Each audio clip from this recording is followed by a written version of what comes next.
for your giving and for filling out those cards. We super appreciate it. We really, really love to pray over those every Monday morning as a staff, and so those are really great. We are in the fourth week of a teaching series in the book of Romans, and so if you have a Bible, you can go ahead and open it to the book of Romans, and we'll begin reading in the third chapter today. Just by way of review, as we've come this far, the book of Romans starts off with a bang.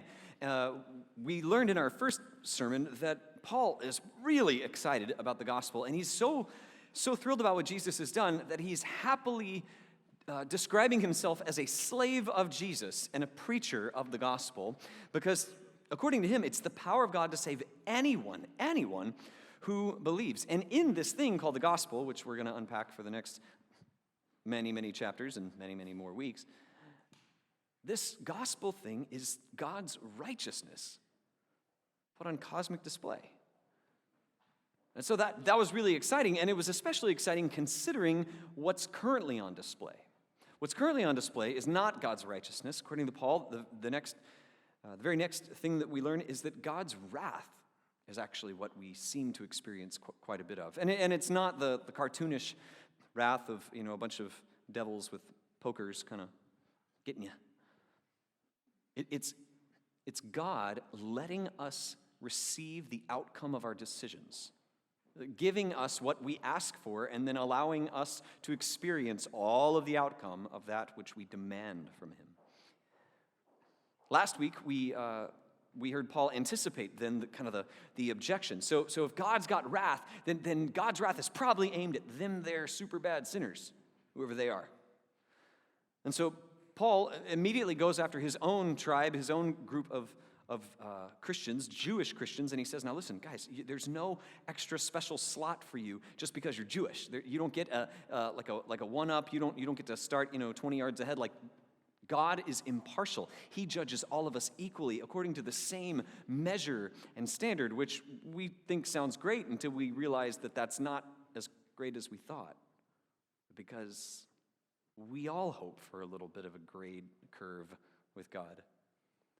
And so last week we thought about some of the groups that maybe we celebrate our being a part of too much, and realize, oh no, God doesn't show partiality to any group. We're all going to be judged equally before God. Why? Because sin is all over us. And so today we're going to talk about sin, which I'm sure is what you hoped I would preach about.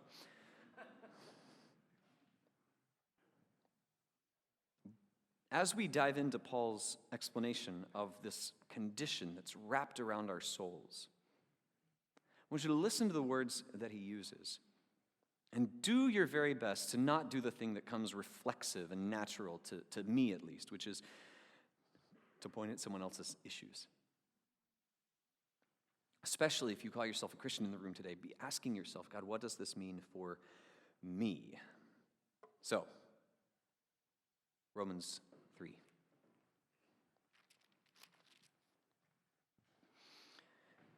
Then what advantage has the Jew? Or what value is circumcision? Much in every way. To begin with, the Jews were entrusted with the oracles of God. What if some were unfaithful? Does their faithlessness nullify the faithfulness of God? By no means. Let God be true, though everyone were a liar. It is written that you may be justified in your words and prevail when you are judged. But if our unrighteousness serves to show the righteousness of God, what shall we say? That God is unrighteous to inflict wrath on us? I speak in a human way. By no means, for then how could God judge the world? But if through my lie God's truth abounds to his glory, why am I still being condemned as a sinner? And why not do evil that good may come, as some people slanderously charge us with saying? Their condemnation is just. What then? Are we Jews any better off? No, not at all. For we have already charged that all, both Jews and Greeks, are under sin, as it is written, no one is righteous. No, not one. No one understands. No one seeks for God. All have turned aside, and together they have become worthless. No one does good, not even one. Their throat is an open grave. They use their tongues to deceive. The venom of asps is under their lips. Their mouth is full of curses and bitterness. Their feet are swift to shed blood, and their paths are ruin and misery. In the way of peace they have not known. There is no fear of God before their eyes. Now we know that whatever the law says, it speaks to those who are under the law, so that every mouth may be stopped and the whole world may be held accountable to God. For by works of the law, no human being will be justified in his sight, since through the law comes knowledge of sin. The word of the Lord. Thanks indeed. We should pray. God, I don't like to dwell on my own sin. I don't like to think about it. I don't like to see the ugly parts of myself. I like, rather, Lord, to think about your grace and your mercy and salvation. God, I like to hear the promises. I like to think on heaven, not on where I should be. I don't want to think about judgment. My body reacts to it, Lord. But God, we must. Because good news is not good if bad news is not bad. So God, I'm asking that today, where our emotions or our mind or even our own bodies want to fight the idea that sin is real and devastating and dangerous, Lord, would you help us? Hold us back. Give us ears to hear and eyes to see, not just the danger and devastation of our own sinfulness, but God, the beauty and the wonder of your faithfulness to us. In Jesus' name, I'm asking you to do these things. Amen. I don't know if this came across your news feeds, but it came across mine, and so many times that as I watch this over and over, it caused me to weep. This week, many of you probably saw or heard of the story of Brant, John, and Amber Geiger. Officer Geiger was sentenced to 10 years in prison for entering Brant's brother's home, both of them, and shooting this 26-year-old man, ostensibly because she mistook his apartment for her own. Now, everything about the story, if you followed it at all, is just super sad and tragic and just littered with sin. It echoes with all of the deep pain of our national struggle with the sin of racism as well. And so when many of you, like me, you saw a YouTube video, perhaps, of Brant forgiving his brother's killer,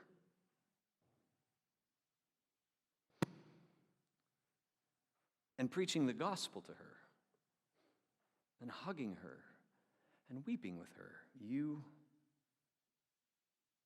might have wept like me. We saw a real-life demonstration of what really costly faithfulness for this young Christian man looks like. To look past the sin of the person who took your brother from you and embrace her, that looks a lot like Jesus. And so I began to reflect, why is this so touching? And why does it move us? Why did it move me? I can think of a few reasons. A couple of them really good. The emotional cost of letting go of deserved anger strikes me.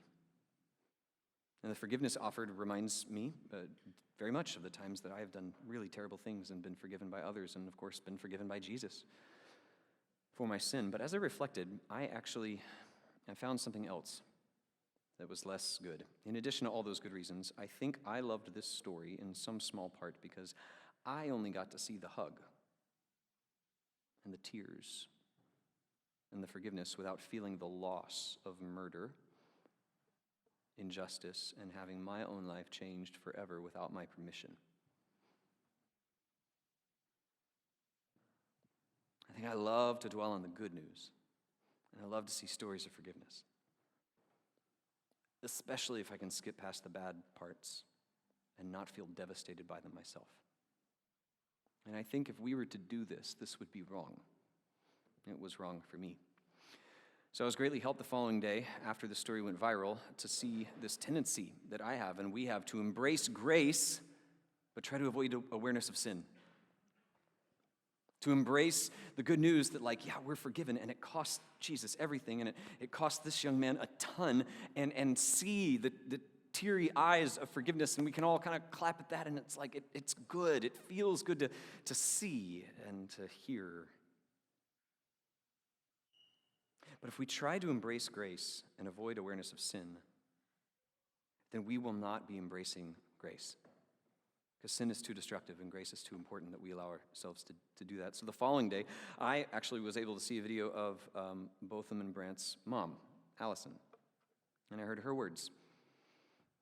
I saw the faith that shaped her son's costly demonstration of faithfulness to the gospel that beckons us all forgive. And that same gospel that calls sinners forgiven also points out sin and all the ways we need to be forgiven and all the injustices we participate in and the sins we bear. So I'm going to quote her. This godly woman said, quote, "Forgiveness for us as Christians is a healing for us. But as my husband said, there are consequences. It does not mean that everything else we have suffered has to go unnoticed. You saw investigations that were marred with corruption," she said. "While we walk as Christians, we still have a responsibility to ensure that our city does what is right," end quote. I was struck by that. But what was going on in my soul was actually best put into words by a woman named Dorina Williamson. She writes for Christianity Today, and I would encourage you all to look up what she wrote. She writes this: "Listening to the entire John family offers us a fuller picture of Christianity. In their words and posture towards Geiger and the criminal justice system, we hear calls both for forgiveness and for justice. But if we elevate the words of one family member at the expense of another, we run the risk of distorting the gospel." And I could not agree more with what she said. I couldn't agree more. I see that same tendency in me. For the gospel to be the outrageously good news that Paul says it is, that we've been studying, him just being excited about the gospel. If it's really good news, it cannot be the saccharine-laced half news that God merely forgives us. It's got to be the full-throated affirmation that sin, our sin, my sin, Adam Mabry's sin, is so very dangerous and destructive, and that God's faithfulness is so very surprising and wonderful. We can't say one without saying the other. I was reminded of that. I think Williamson, writing for Christianity Today, summed it up well. So I will quote her. "Brant and Alice and John are part of the same family. Both profess faith in Jesus. Their bold and powerful statements offer us an opportunity to stand with them both. We don't have to pick Brant's call for grace at the expense of his mother's cry for justice." So at the end of this courtroom scene, we see a woman convicted of murder, convicted deeper of her sin and her guilt before the law of unjustly taking the life of an innocent black man. And many of you might be tempted to do the opposite of what I did. Instead of celebrating the forgiveness and mercy at the expense of the injustice, maybe you'll be tempted to stare into the injustice and brush off the forgiveness and mercy. But don't do that either. The gospel tells us two things are true at once, and we have to be able to understand this. And I actually think that this is exactly what Paul is trying to get the Romans to understand. Two things are true at once. Sin is so much more dangerous and destructive than we allow ourselves to think it is. And God's faithfulness gives rise to forgiveness that is better than we know. Sin is so much worse than the things that we think it is. We laugh it off as an old concept. It's so much worse and so much more devastating. And at the same time, God's grace and mercy and forgiveness and faithfulness are wider, longer, higher, deeper, and more saturated with love than we've allowed ourselves to imagine. And that's what I want to communicate to you today. Paul gives us a passage of the Bible that many of us want to forget. We want the songs. We want to show up to church. We want to hear great stories. We want to be inspired. We want to have good families, and we want to be blessed. But we don't want to know why that news is all that good, because most of us don't want to stare into the yawning chasm of our own sinfulness. I don't. You probably don't. Not many of you on your way to church this morning were probably like, I hope Adam goes real hard, hellfire damnation. If you're that kind of person, you probably don't make it here much. I'm not trying to go hard hellfire damnation. I'm trying to be faithful to the Bible. And if we're going to see that the gospel of what God has done in Jesus Christ is the demonstration of his righteousness and power to save anybody, then we have to have an eyeful of the awfulness of our own depravity. And if we don't see it, and if we make excuses for it, and if we point to someone else, and if we play the yeah, but they did game, then we have no inheritance in what Jesus has done for us. And I don't want that for us. I don't want it for me. And so maybe this morning we could think about this passage briefly and see that sin is so much more dangerous than we imagined, and God's faithfulness is so much better than we expect. So in order to get there, I want to reverse engineer this text. I want to start at the second half, and then we'll end with the first half. I want to show you how Paul describes, by quoting the Old Testament. This isn't Paul just riffing. He's quoting his own Bible in various places, mostly from the book of Psalms, to relate to us how devastatingly tragic and horrible and awful sinfulness is, by starting and saying this: what then, are we Jews any better off? No. I'll say it like I said last week. There's no group you can be a part of externally that earns you grace and forgiveness internally. There's no right voting block. There's no right ethnic block. There's no right nation. No. All of us get judged equally. And so, is it advantageous with regard to salvation to be in the right group? No. According to Paul, no, because we have all already charged that both Jews and Greeks are under sin. Think about that phrase, under sin. Under sin has to do with the fact that we are born subservient to a false king. Lots of y'all are having babies. Our nursery is blowing up. In fact, we now offer a nursery in the second service because some of you are taking that be fruitful and multiply thing super seriously. We appreciate that. Make disciples any way, whichever way, both ways, whatever. Literally make them or go make them, whatever. If you're married, please, if you're okay. Sorry. Pastor Adam said, whoa. Settle down, Turbo, settle down. Yeah. Some of you think you just found your ministry assignment. Let me pause that for you. Just hold up. If you're inclined that way, I'm glad you're here for the sermon on sin.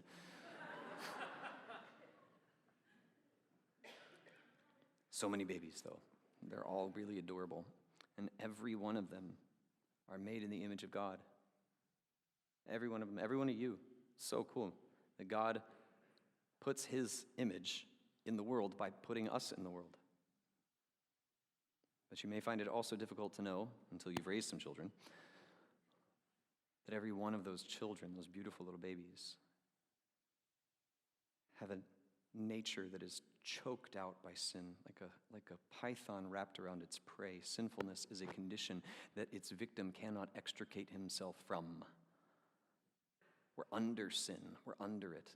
In the Gospel of the Old Testament is the story of the Exodus, and it's God defeating a false god king of this world. It's a whole big metaphor for us. We are born under the authority and lordship of a false god king. Our passport says evil.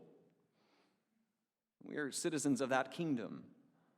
This world. Sometimes the Bible calls it Babylon. Sometimes the Bible calls it kingdom of this world. Sometimes the Bible calls it our own flesh. Whatever the label, we're born under it. All of us. None of us, just because we're born in a better zip code or with a different color or with more money in the bank, none of us aren't born that way.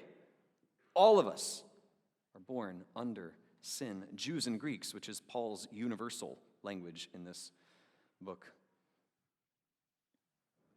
That is a critically important piece of theology for you to understand. And if you miss it, and if you reduce sin to doing bad things, then you will reduce Jesus to being a Palestinian psychiatrist who kind of here's the prescription for, do these nice things and then God will like you. No. Sin is not the bad things you do. Sin is the reason for the bad things you do. It is the part of your nature where simultaneously two things are true. You're made in the image of God, and you are marred by sin. He goes on then to quote this long poem from the book of Psalms, telling us that sin is the root of all the evil in the world. This is a doctrine that we, in our tradition of theological inheritance, call the doctrine of total depravity. Okay, we stand in the heritage of the Reformation. Some of you look surprised. The only other options are Catholic or Orthodox, and that should be obvious. We're not those, right?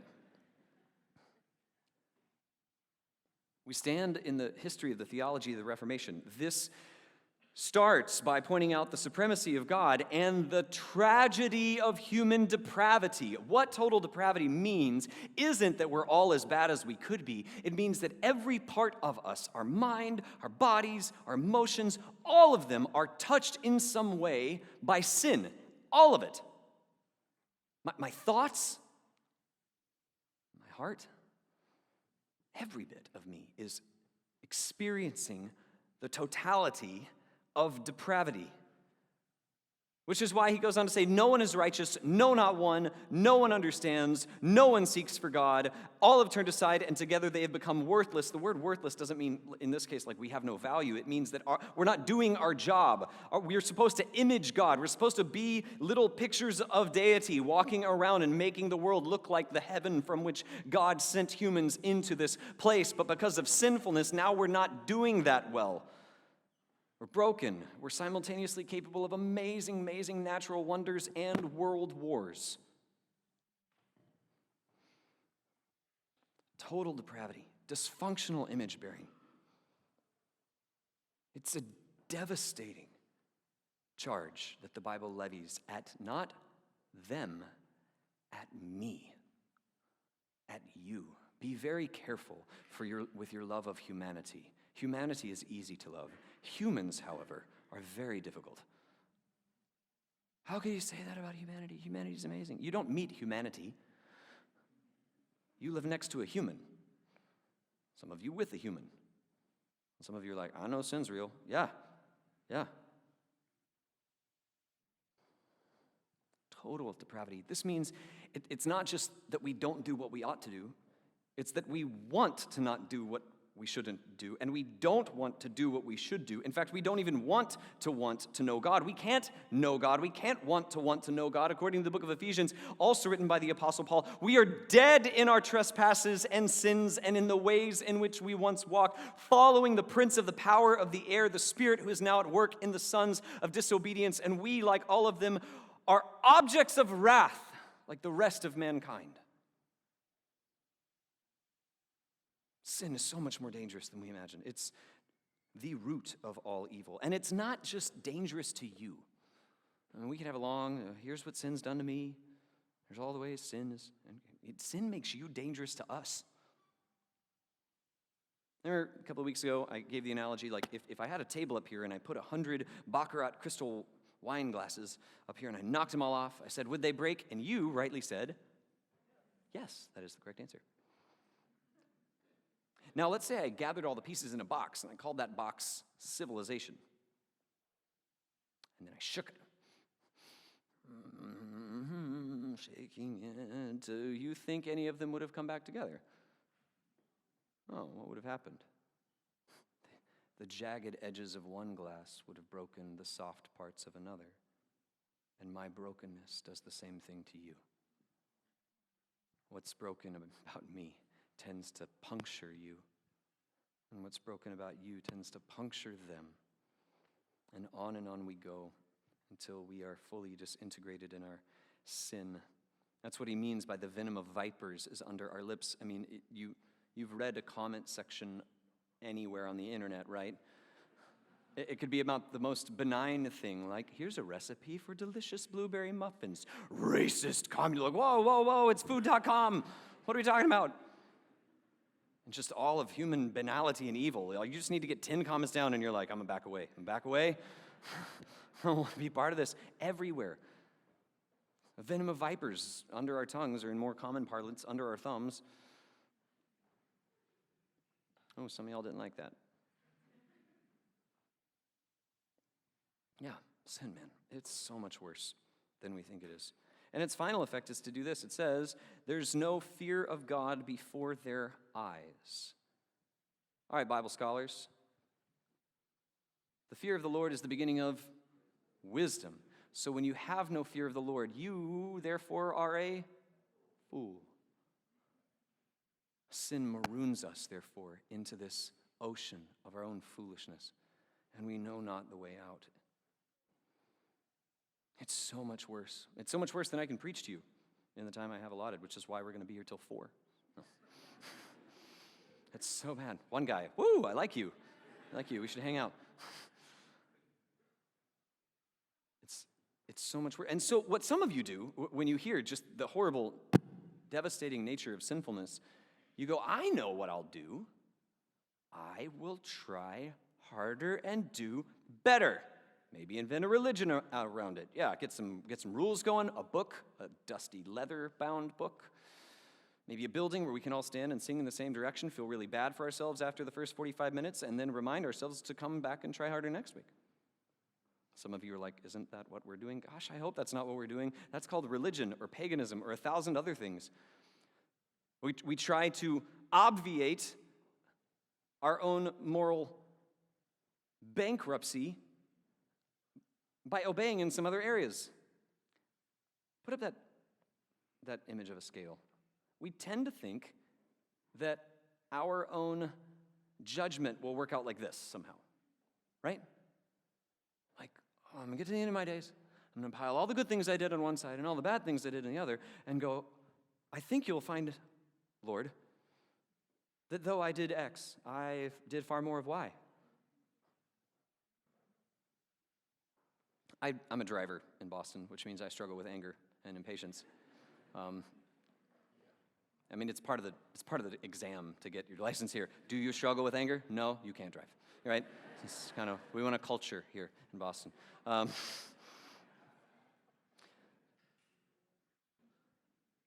But I don't get a lot of tickets. But let's pretend like I've been driving, all the years. I'm 37, so I've been driving for a while.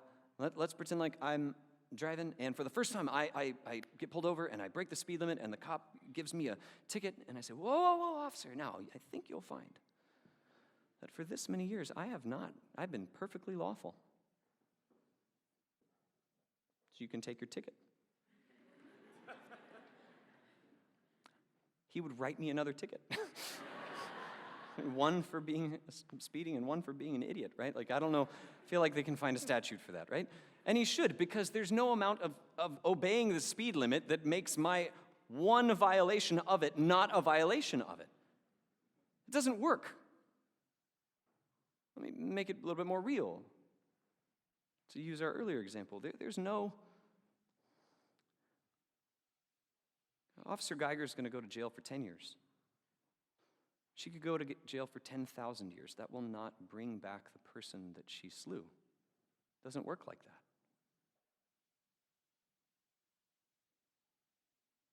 So let's go back to the end of your days. It's not going to work like that. I think you'll find, Lord, please.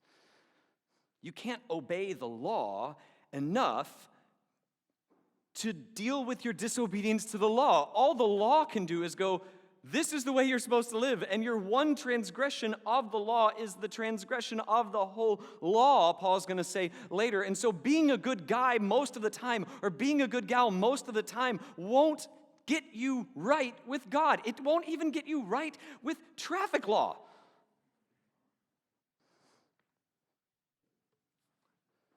So what do we do? Well, it can't be undone by law. So what is law for? Well, we'll talk on this a little bit more later, but the law has some functions to it. We get to the end here and say, we know, verse 19, we know that whatever the law says, it speaks to those who are under the law so that every mouth may be stopped. And so the law can't save us. So why is the law there? Why are all 613 of these moral commandments in the book of Deuteronomy and later on, in the book of Exodus and later on in the book of Deuteronomy, plus the 10 Commandments, plus Jesus' two-sided summary of all of that? Why is it all there? The first reason that it's there is to be a mirror to you. You look at yourself and you go, oh no. To go, God is righteous and I am not. To make you aware of your own sinfulness. The second reason that the law is there is to curb human unrighteousness. Like setting up laws keeps us slightly less awful than we otherwise would be. Every couple of years, some well-meaning council person in some city, usually in America, says, you know what we ought to do? We ought to take all the laws that delineate things that are illegal and take those away, and there'll be less things that are illegal, and there'll be less crime. That'll work, right? And then a decade later, wouldn't you know it, that didn't work. Why? Because the law restrains us. And then for the Christian, the law can be a moral guide to help us think through ethical issues, which we'll talk about later in this book. But what it certainly can't do is ameliorate your sin or its effects. It can just point it out and make it worse. In fact, reading the Bible more will make you more aware of the manifold ways you can't obey. So let's read our Old Testament. That's really hard. What do we do? Well, we said that sin is way worse than we thought, but God is faithful. Faithful, faithful, faithful. And so the purpose of the law, it says that those who are under the law are spoken to by the law so that every mouth may be stopped. The right response to you beginning to see God's moral commandments isn't to make you fight back or make you self-justify. It's to make you go,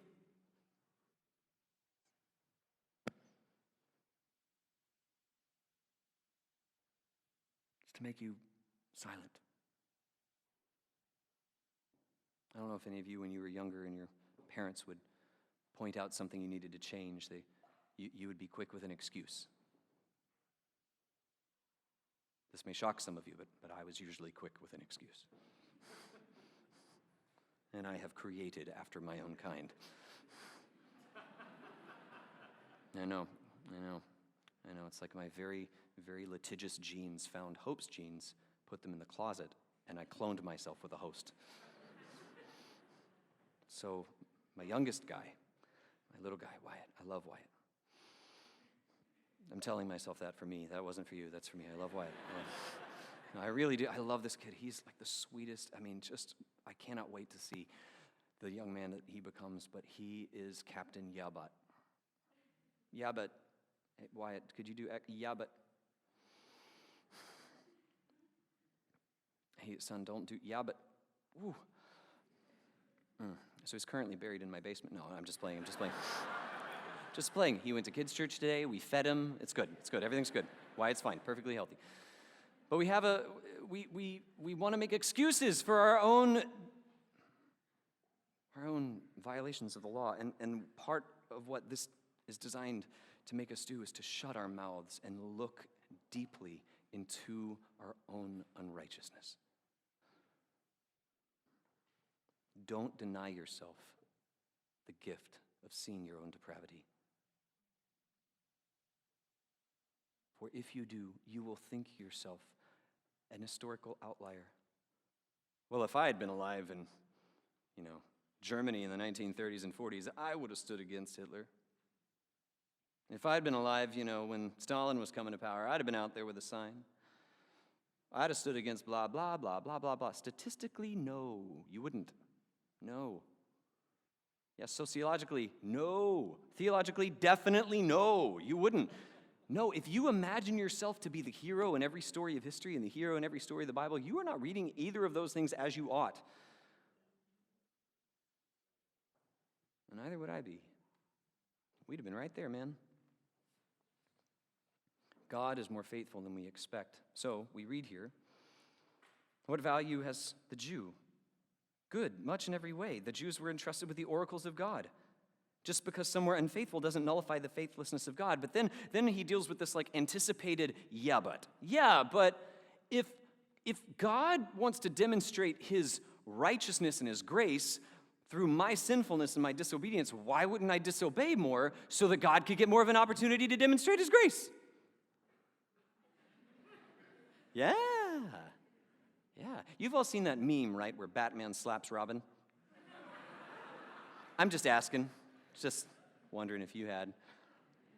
I've totally been that guy. I literally had this conversation with my youth pastor as a young man. Yeah, we're still friends. Why would God do it this way? And he deals with our defeated beliefs. Some of you are like, well, why would God do this way? I would do history differently. Okay, well, but you're not in charge of history, are you? Thankfully, you're not in charge of history. You maybe think it's unfair that God has let sin rampant, or maybe you feel that you've been victimized by sin. All of us have been victimized by sin to greater and lesser degrees. The scary news of the gospel is that we are, at various times, victims and victimizers. And if your heart's not ready for that, the gospel don't seem too good for you.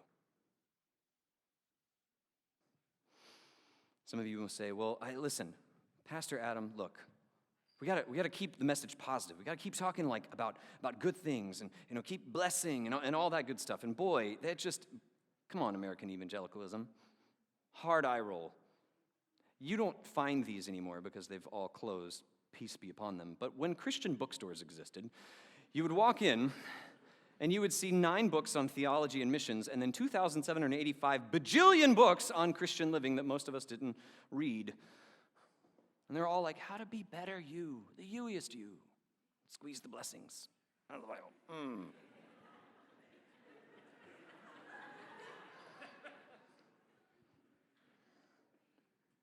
Some of you feel like you need to apologize for God's clarity about sin. I am not among you. God is super secure, and I don't need to make excuses for him as if I were his campaign manager and he were running for king of the universe and hoping for your vote. Nope. No. We cannot refuse to see the ugliness of sin. That is not faith. That is just self-deception. Others of you might be the kind of people who look so deeply into sin that you find it difficult to believe that God could forgive anyone or that we deserve it. We don't deserve it. And it is difficult to believe that God could forgive anyone, which is kind of why the gospel is a big deal.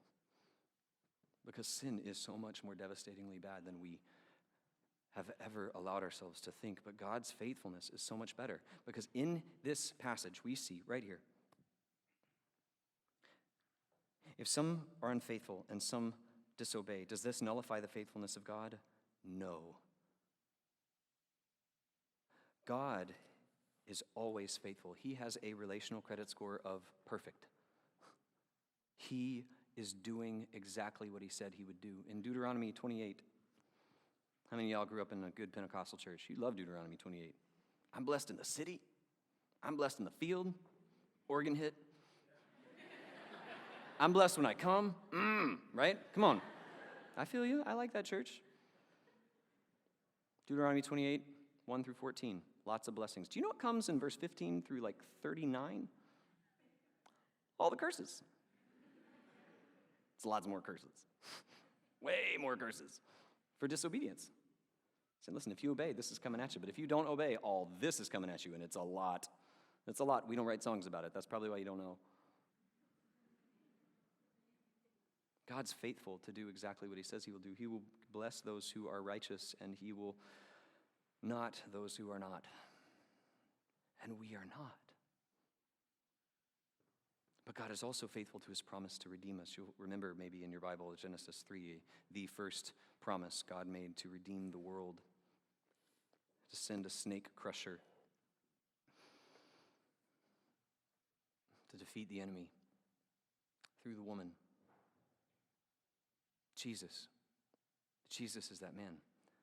Jesus is the one who's come and demonstrated the faithfulness of God in his life and in his death and in his burial and in his resurrection. So this morning, I want you to get a big eyeful and a big earful and a big heartful of two realities that seem like they should not go together, but if you hold them in tension, then you will walk in virtue, and it is this: you are made in the image of God, and this world is a beautiful and wonderful and amazing place, and you are devastated by sin, and we are ruining each other, and every time we try to have one without the other, we make it worse. But here comes Jesus, God in the flesh, to live perfect human life, to suffer and die and be tortured and to be the victim of injustice and to be abandoned by his friends, all at the hands of the powerful here on the earth, to receive in his own body the wrath of God and take it down into hell and down into the grave, so that when he comes out again, he's free of all of those things, because he was not actually the one guilty of all of those things, so that he could offer to us who are forgiveness.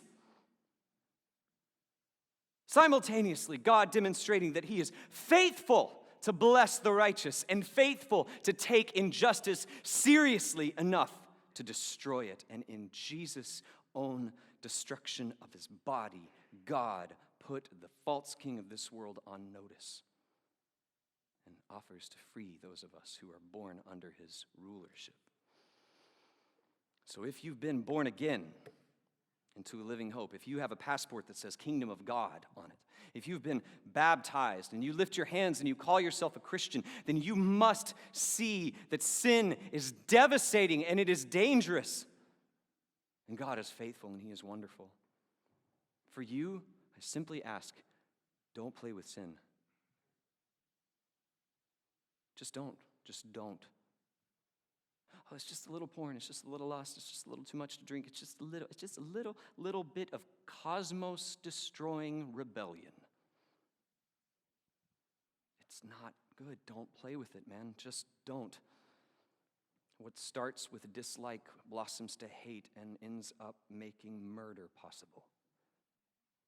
What starts as a second glance grows into lust, which ends up making rape and pornography and child sex slavery and on possible. What starts with ambition too much turns into greed, which makes injustice abound. Come on, don't play with it, please. One of my favorite theologians in the Reformation, a guy named John Owen, said it more succinctly than I can, so I shall quote him: be killing sin, or sin will be killing you. But don't play. For those of you who aren't yet followers of Jesus, my invitation is for you to meet Jesus and come to know Jesus, because there's no one like Jesus. And if you can hold these twin truths in your head, that sin is worse than you thought and God is more faithful than you imagined, then you will get the gift of being virtuous. You will walk with the virtue of prudence. You will have a right relationship with reality, because you will see that you have every reason to be an optimist. We win in the end. But you have every reason to be a realist. Humans are pretty bad.